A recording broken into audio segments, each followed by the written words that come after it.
Companies, both private and public ones, have to have shares. A share is a fraction of ownership of a certain company. Shares and share classes may differ, as there is no central regulated structure. A company can decide how many share classes they want to issue. Share classes may differ in voting rights and reimbursement claims in case if a company goes bankrupt. Shares of both public and private companies can be traded. It is worth mentioning that only public companies are required to offer shares for purchase. Private companies can decide not to trade shares if they don't see the benefit. Share price is strictly derived from supply and demand ratios. Also, companies can have fewer or more shares than others. So, companies cannot, and should not, be compared only by share prices.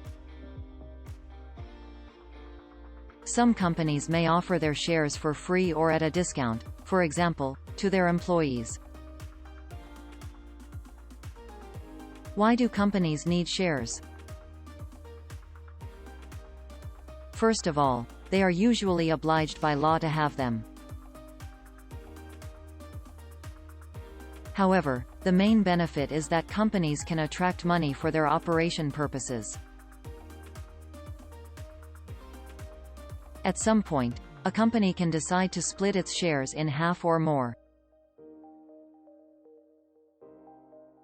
This is usually done to reduce a share price to make it more affordable for new investors.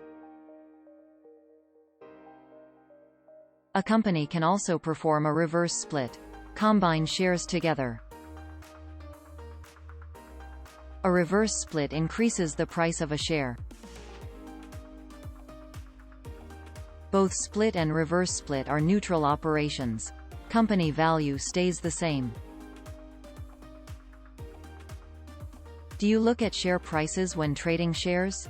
Let me know in the comments below. Thank you for watching. Please, like this video and subscribe to my channel. See you in the next one. Jessie, power off.